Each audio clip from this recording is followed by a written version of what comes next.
The topics and opinions expressed on the following show are solely those of the hosts and their guests and not those of W4WN Radio, its employees, or affiliates. We make no recommendations or endorsements for radio show programs, services, or products mentioned on air or on our web. No liability, explicit or implied, shall be extended to W4WN Radio, its employees, or affiliates. Any questions or comments should be directed to those show hosts. Thank you for choosing W4WN Radio. This is Beyond Confidence with your host, Divya Park. Do you want to live a more fulfilling life? Do you want to live your legacy and achieve your personal, professional, and financial goals? Well, coming up on Divya Park's Beyond Confidence, you will hear real stories of leaders, entrepreneurs, and achievers who have stepped into discomfort, shattered their status quo, and are living the life they want. You will learn how relationships are the key to achieving your aspirations and financial goals. Moving your career or business forward does not have to happen at the expense of your personal or family life, or vice versa. Learn more at www.divyapark.com, and you can connect with Divya at contact@divyapark.com. This is Beyond Confidence, and now here's your host, Divya Park.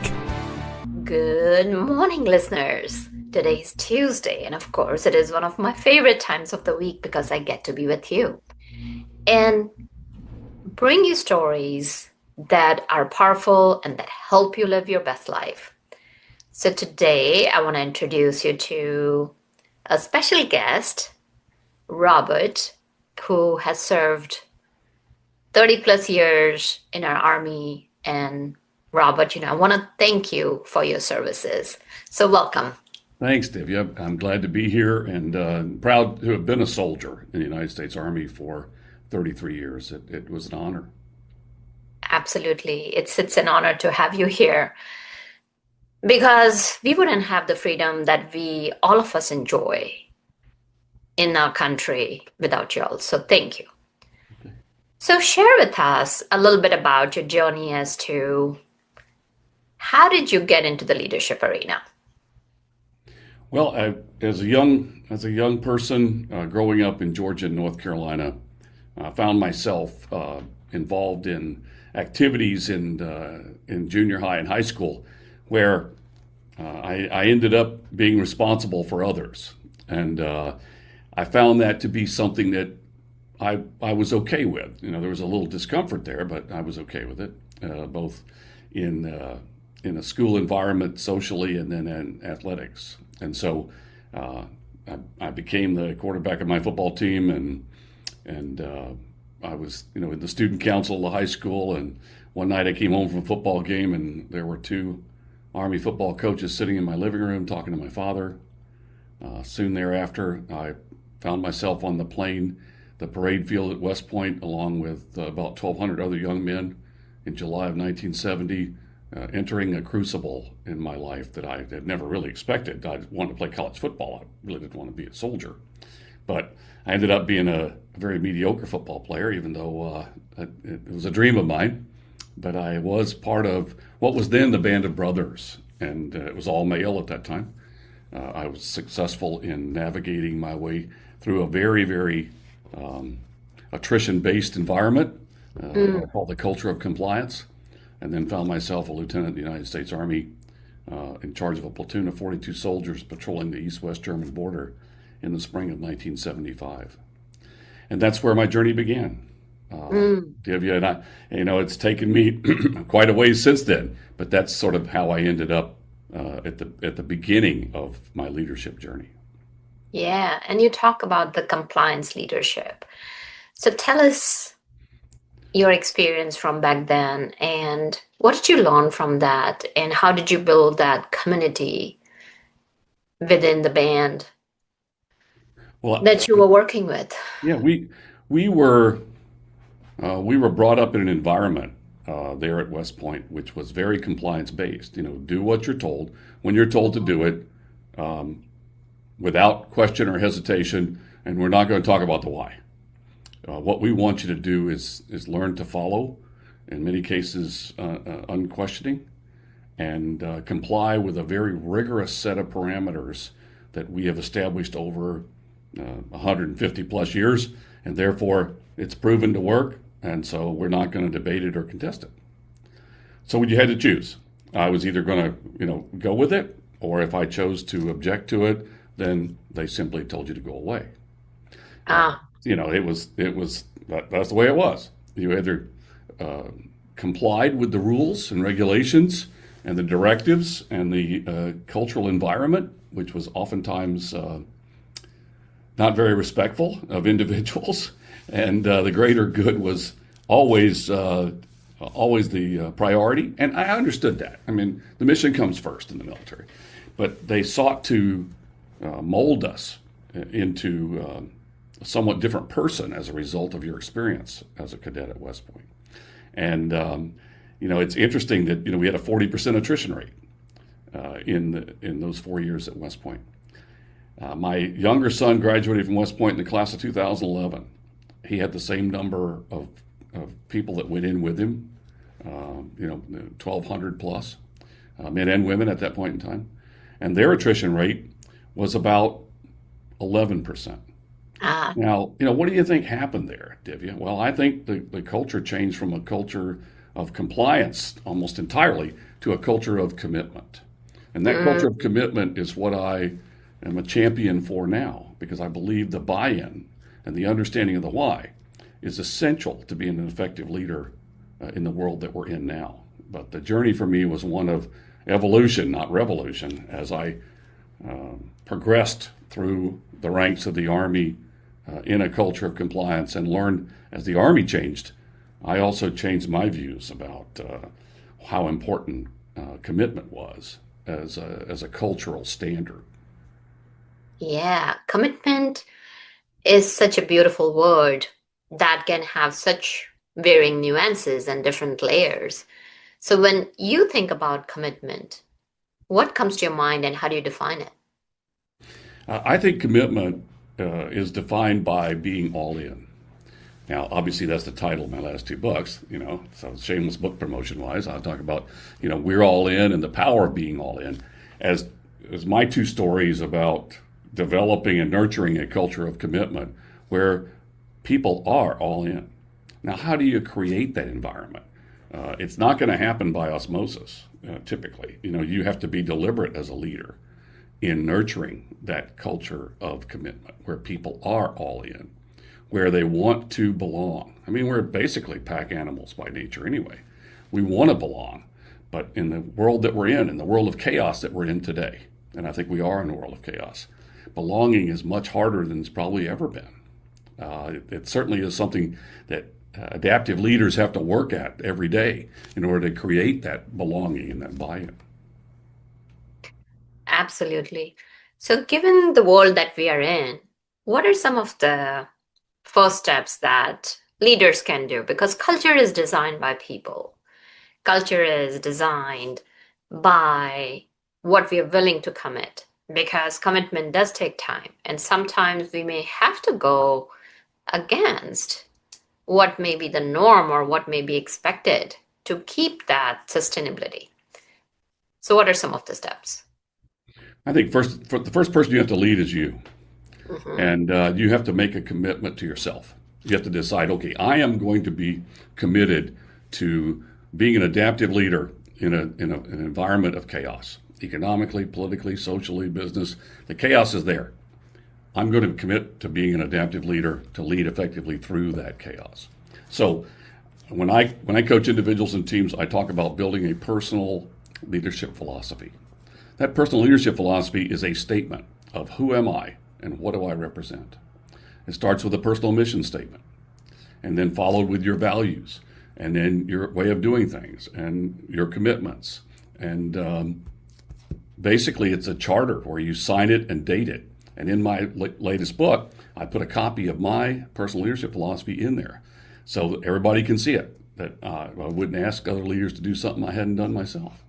That's the first component. Mhm. The first component is a commitment to yourself, and you state that commitment, and you put it out there in front of other people so they can hold you accountable to it. That is the key word, that you're making commitment laced with accountability, because commitment can be, anybody can say anything that they want, but if you're not held accountable or if you don't hold accountable other people or yourself, then that commitment has no value. because promises without delivery are just empty. True. Promises, that's all. True. So now, as we talk about that, after you left the army, where did you go, and what was your leadership journey like? 2 weeks after I retired from the Army as a division commander, I went into a manufacturing company, president of a manufacturing company, and we went right into the Great Depression of 2008, 2009. And there was some shock and awe involved in that process. I didn't have a lot of transition development. It was sort of like, oh, here you go. And that culture was also one that was more compliance-based than I think it was healthy for us at that point in time. And so I learned some hard lessons. I learned some hard lessons about culture.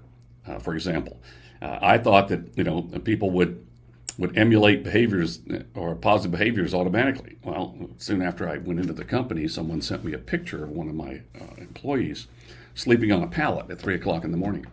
It said, "Here's your culture, General." That was kind of a stunning revelation for me to realize that people weren't going to be all in just because we thought it was a good idea. They were going to be all in if they believed in what we were doing and why we were doing it. And we were willing to invest in them and underwrite some mistakes when people were making honest mistakes. And that was going to take time. It was not going to be, as we used to say, throwing hand grenades, and the flash to bang time was about a second. Well, the flash to bang time of a culture is not at 1 second at all. In fact, it's months and even, I think, a couple of years to establish a culture of commitment in an organization.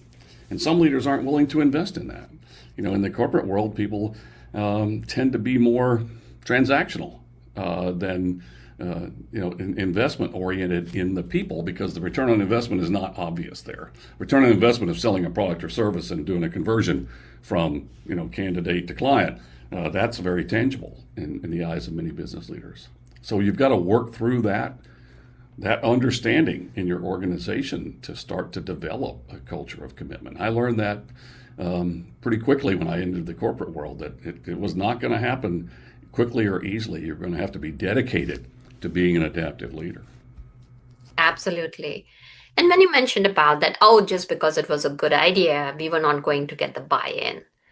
And there are so many initiatives that happen in any of the organizations. So many organizations, as we are talking about AI, and a lot of people are thinking, we can just roll out AI. But it's not just about rolling it out.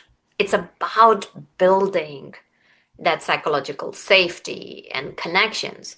Right. So when you started out with one idea, but when the next idea or next initiative came, what did you change and how did you get the buy-in? I learned from some very smart people, and I think, Divya, certainly one of my mentors that I've worked with was General Colin Powell, as chairman of the Joint Chiefs of Staff, one of the most brilliant and capable level 5 leaders I've ever known. And he encouraged me, among other great mentors that I was privileged to have, to establish a framework for developing a culture that people could understand and adapt, and keep it simple. So I developed 6 leadership principles. And those 6 principles were: set the azimuth, your cardinal direction; listen with the intent to understand; trust and empower; do the right thing when no one's looking; when in charge, take charge; and balance. So around those 6 principles, I built a leadership development program. After you establish your personal leadership philosophy, now you begin to nurture the cultural evolution through the leadership development of your organization using those big 6 principles and using practical tools to apply them, because that which is measured gets done. I'm not a very esoteric person, so if you want to talk to me about the right brain, left brain, Divya, I'm not your person. But if you want to talk about, what works, I can talk about that, because I think I've made just about 99.5%, maybe 6% of all the leadership mistakes you can make. I think I've made the vast majority of them. And through that scar tissue, I've learned some tough lessons.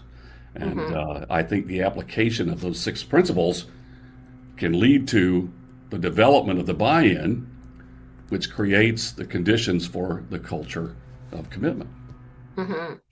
And that definitely makes sense because you're listening and you're taking charge, you're committing. So when you talk about making those mistakes, are there like, two or three that kind of stand out from which our audience can learn from? Yeah, I'll give you a couple here. When I was a young lieutenant out there in the West German border in the forest area there near Fulda, I had a platoon of 42 soldiers, 10 armored vehicles. All of our weapons were loaded all the time. The Russians were certainly with gunshot distance. We saw them every day, and I thought that the best way to give instructions to people was to issue an order, say, all right, we're going to go take this hill over in this part of the sector, and then we're going to orient to the east, and we'll have to be there by midnight. Everybody got it? Oh, yeah, yes, sir, we got it. Okay. And then they'd all get in their tanks and many times go different directions. So I don't know if anybody's ever tried to stop a tank in the dark, in the rain, in the forest, in Germany yet, but I can tell you that it's not easy. A 64-ton tank, once it gets moving, you can't holler at it. Doesn't do any good. It's louder than you are, and it's a very difficult problem to undo once you've got it screwed up. So I found out early on that just by asking people if they got it was not the way to confirm that people heard what you think you said. So I learned that the confirmation brief, or what I call now the back brief, was a tool that really worked if you applied it. So before we dismissed the group to go get on their tanks and go on a mission, I learned that we needed to confirm that they heard what I thought I said. So we would use the back brief, as I call it now, as a confirmation that they heard what you think you said. In the business world, that is absolutely indispensable as a tool. In a manufacturing company, I've often heard that saying that really bothers me. We don't have time to do it right the first time, but we always have time to do it over. Well, that doesn't make a lot of sense. If you're going to do it over, it's going to cost you money between the top line and the bottom line. So instead of chasing tanks in the woods in the dark, you're trying to figure out why you can't make the profit margin you should be making because you're doing things 2 and 3 times because you didn't do them right the first time. So I would say that's one of the key lessons I learned by screwing it up, is that you've got to make sure that people listen with the intent to understand and not just reply. And the back brief is one tool where you can confirm that what they heard is what you think you said, or what you heard is what they think they said. And taking the time to do that, if it becomes habit, not episodic, it becomes habit, can change the culture of your organization. It's one ingredient in that big 6 under that listening cornerstone that produces measurable results. Absolutely. And that is so powerful, that ensuring that somebody has got it and that you are aligned on the same thing. So based on your experience, have you found that there may be 1 or 2 key things to kind of remember when you're doing that back brief so that you're foolproofing it? Yeah, I think that a couple of tools inside the back brief are, the fact that you can tell from the individual who's speaking to you that he or she has the body language to accompany what they're saying. And it's not always possible if you're not physically in the room. You can do it virtually too, as long as you insist on having a video component to your Zoom call as well, just audio. It's one of the reasons video is important, is you can get some body language along with the language itself to give you the indication that they did indeed hear what you think you said. I'd also use the idea or the tool of having them recount 1 or 2 key nuggets of what they heard, so that indeed they're not just saying, well, I got it, Robert, or I'm going to go do this by this time, but I'm going to employ or these milestones or give you these updates as you passed along your instructions, so that they understood that there was a pathway that they're going to follow as well as the end result. And you can tailor that to the group, but I think it helps that clarity. You want to get that clarity that they did indeed understand what they are chartered to do. Absolutely. And those are some of the ways that help people to make sure that, not only the person that you're sharing with, that they've heard correctly, and sometimes even kind of having them like, okay, here's what we have agreed upon. Here's the document. let's send it out to everyone on the team, especially if it is a crucial manufacturing or whether it's a certain initiative, especially when you don't have the time to do it right. It becomes even more critical to have it nailed down and ensuring that everybody's on the same page. So you talked about another story that you may remember from your leadership experiences. Well, one other story that resonates with me is I've been in a number of companies in my role with Level 5 associates where I'm helping them to build that culture of excellence and commitment. And I ask them the question, so what is your azimuth? What is your cardinal direction? And typically I'll get a response as, well, we have a mission. We're supposed to make stuff, or we're supposed to throw customers. And I'm going, okay, well, that's a mission, I guess. But I think it should be a little bit more understandable inside the framework of who you are and what you represent. So as we work together to build an azimuth, you find out that there is indeed, in most cases, a lack of clarity in, who are we and where are we going and why are we doing this? So you build a mission statement as a team. You don't build it from the CEO giving the mission statement to everybody. You build it as a team. Then the next component of the azimuth is, what is our intent? I'm not a big fan of the idea of vision because I think it's too broad. The idea of intent I got from the military, just as I did the term azimuth. The intent is where you take the mission and you distill it into key components. For example, what's our end state? What is our definition of success? Normally that's a 2 or 3 year horizon, but you define success as part of the azimuth development. Then you define the key tasks that enable that condition to come about in 2 or 3 years. What are the key tasks we have to, the must-dos? And then the other component of the intent is the why. Why are we doing this? So you've got the mission and the intent. The third component of the azimuth is, what are our values? What do we believe in? Let's define them instead of just list them, instead of respect and loyalty and dignity and things like that. Let's define what they are as a team. Then the fourth component is, what are the behaviors, our cultural behaviors that we're going to manifest as a team, as a leadership team in the organization, to bring those values to life? One of my favorite stories is in a company I was with a few years back. They wanted to have respect as one of their values. And I said, well, how do you define that? And after some back and forth, we came up with, okay, we'll define respect as having regard for myself and others. I said, okay, that's great, because it's concise and people can understand it, right? Now, how are you going to put it in your cultural behaviors? Well, we're going to be polite. Well, okay, that's a sort of a broad term, sort of like boiling the ocean. How do we get more discreet in how we're going to manifest respect? And I said, how about this one? How about if respect is our value, then our behaviors, one of our behaviors could be, we do things on time. Sort of a silence in the room. And one of them said, man, I've wasted half my life on bullshit meetings. I said, yep, me too. Meetings that had no purpose, no agenda, no deliverables. They were just random thoughts while someone was out fishing or something like that. I said, why don't we do things on time? If we respect people's time, aren't we respecting them?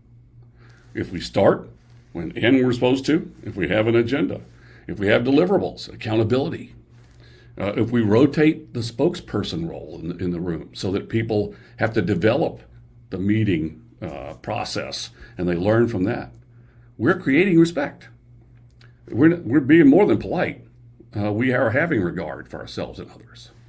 And that company took the azimuth and they became very, very successful, because when they bought in to the azimuth, then they were able to understand what the mission and intent was. And there was I guess you would say, an alignment, Divya, in the company that didn't exist before.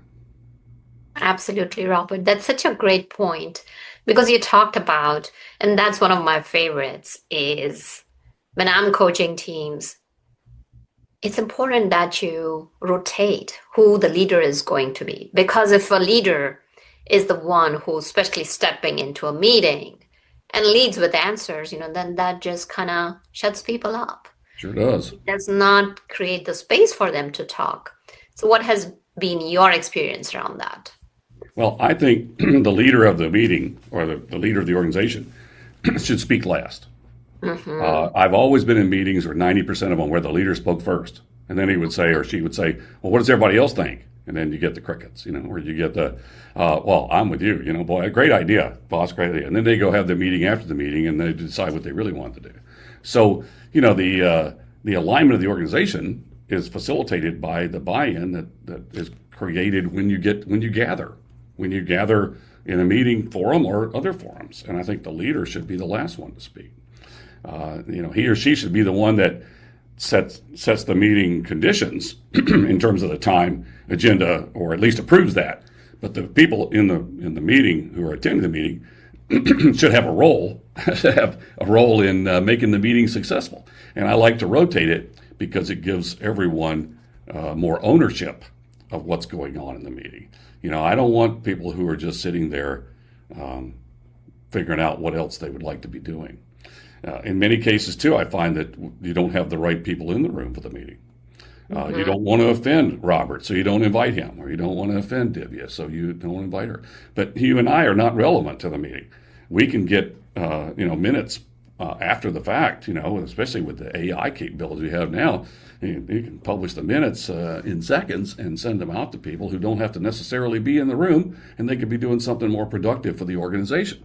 But you have to condition people not to take it personally if you're not invited to 6 meetings a day, 4 of which you don't participate in with any active contribution. You brought up a couple of 2 good points. So earlier you mentioned about that so many people are attending meetings which they don't need to be there. So that's one aspect of it. Then there is a second aspect when we talk about, don't take it personally. You may feel bad. You are not invited.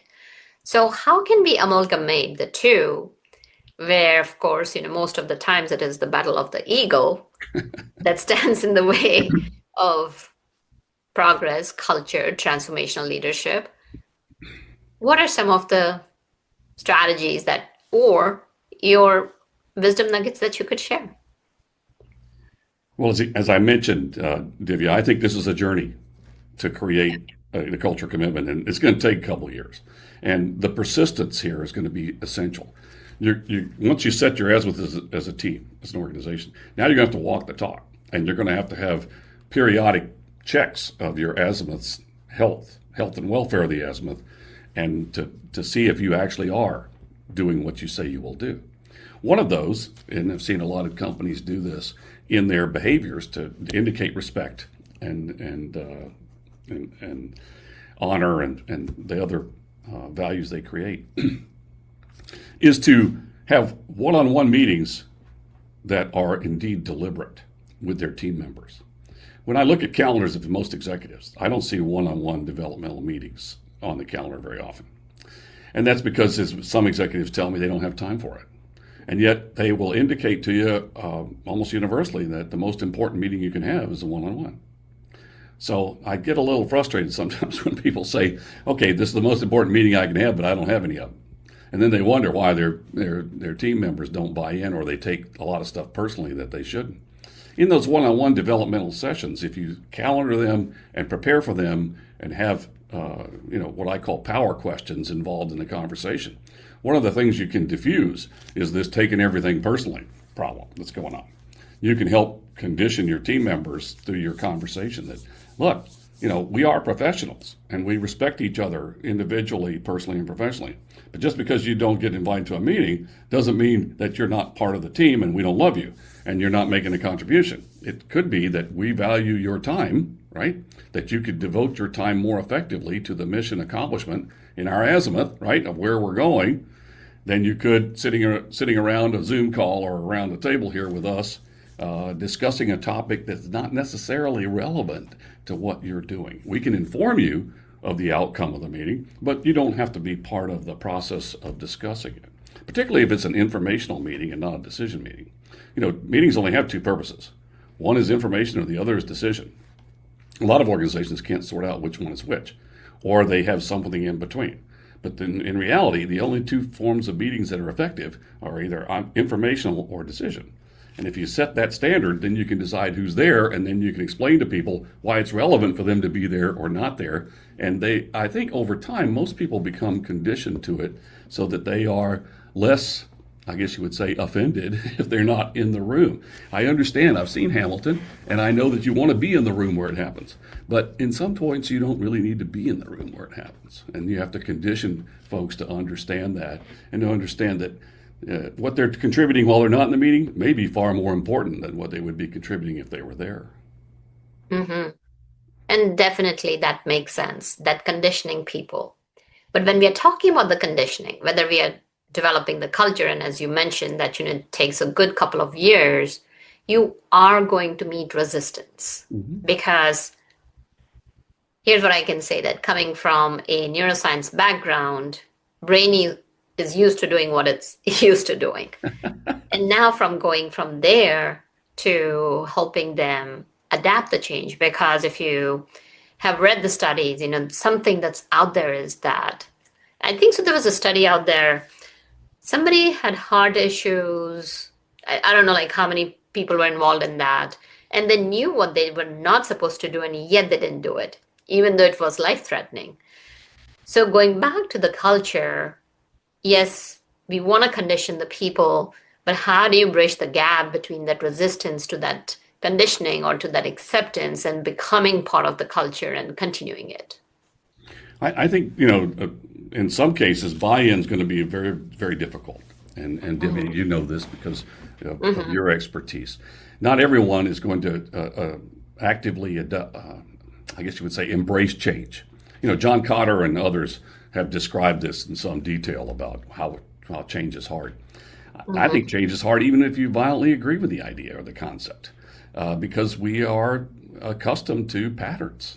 We're accustomed to pattern behavior. What time am I going to work? What time am I going home? What time do kids get out of school? We could go on and on here, right? And so if you're going to implement change, and I think in many cases, the setting of your azimuth or resetting of your azimuth, the establishment of the big 6 principles in your organization is going to represent change. And that change is going to scare some people. They're going to be actively or passively resistant to it. I think the most effective tool that I have seen is the executive acceptance of the fact that this journey is going to have initial buy-in, and then it will have subsequent buy-in, and then it may end up with people who never buy in.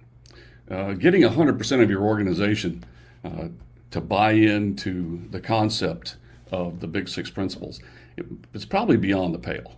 It's probably a bridge too far for most of us humans, because we are who we are, and some of us, in many cases, are going to be resistant to change to a high degree.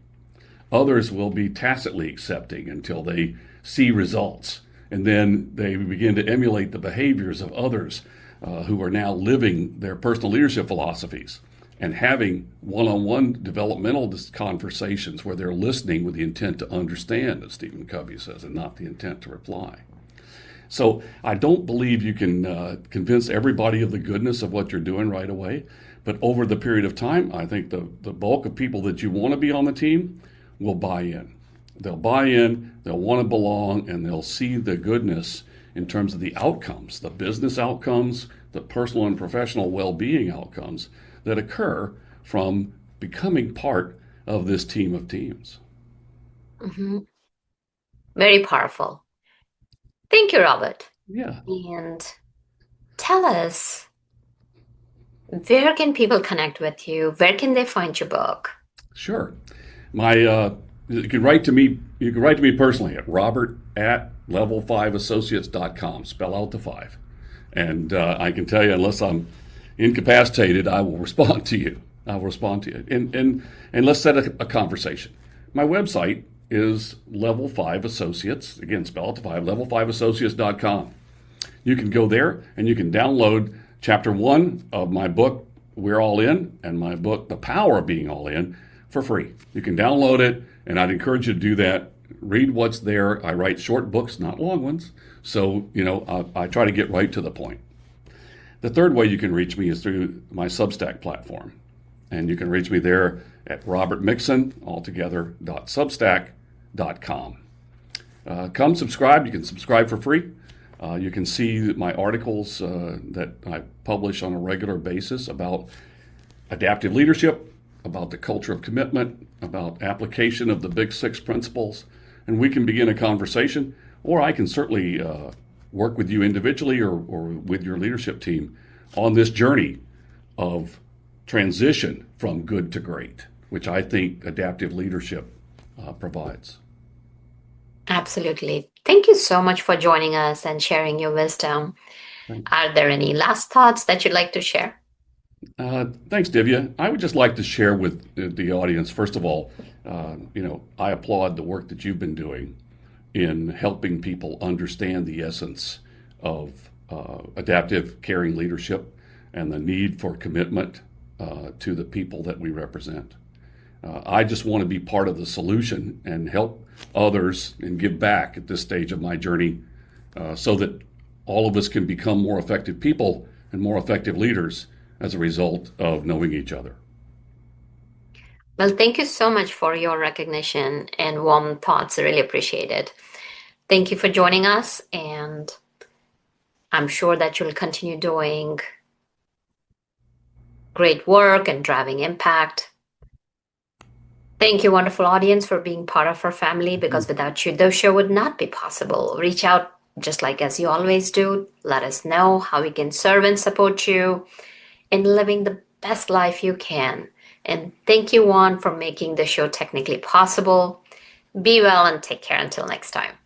Thank you for being part of Beyond Confidence with your host, Divya Park. We hope you have learned more about how to start living the life you want. Each week on Beyond Confidence, you hear stories of real people who have experienced growth by overcoming their fears and building meaningful relationships. During Beyond Confidence, Divya Park shares what happened to her when she stepped out of her comfort zone to work directly with people across the globe. She not only coaches people how to form heart connections, but also transform relationships to mutually beneficial partnerships as they strive to live the life they want. If you are ready to live the life you want and leverage your strengths, learn more at www.divyapark.com. And you can connect with Divya at contact@divyapark.com. We look forward to you joining us next week.